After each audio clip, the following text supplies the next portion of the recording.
আলহামদুলিল্লাহ, আজ 17 নভেম্বর 2025 বাংলাদেশের মানুষের জন্য একটি আনন্দ ঘন উপলক্ষ তৈরি হলো। ইতিহাসের একটি অনন্য দৃষ্টান্ত স্থাপিত হলো বাংলাদেশের বিচার বিভাগে।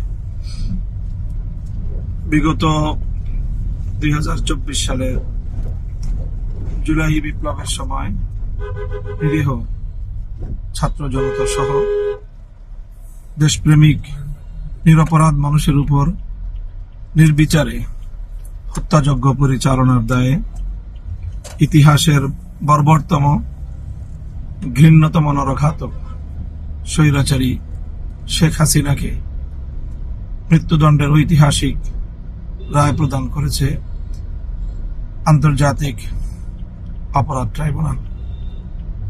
আমরা মনে করি এই বিচারের মধ্য দিয়ে প্রমাণ হলো জুলুম, অত্যাচার এবং মানুষের অধিকার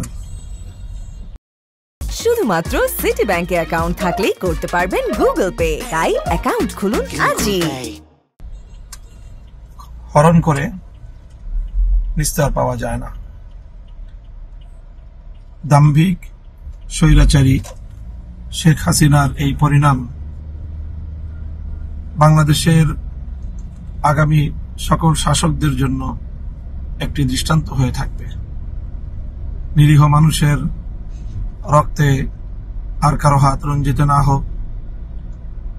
নিহত শাহাদাতপ্রাপ্ত বীর শহীদদের আত্মার মাগফিরাত কামনা করছি।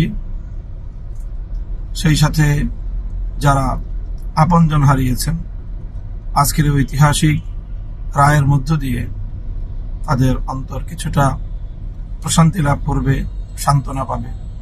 যারা জীবনের তরে পঙ্গুত্ব বরণ করেছেন, তারা একটি সান্ত্বনা নিয়ে জীবনের অবশিষ্ট সময়টুকু অতিবাহিত করতে পারবে। বাংলাদেশ ফ্যাসিবাদ মুক্ত, স্বৈরতন্ত্র মুক্ত একটি সুন্দর বাংলাদেশের দিকে এগিয়ে যাবে প্রত্যয়দীপ্ত কদমে। সেই প্রত্যাশা ব্যক্ত করছি আমরা।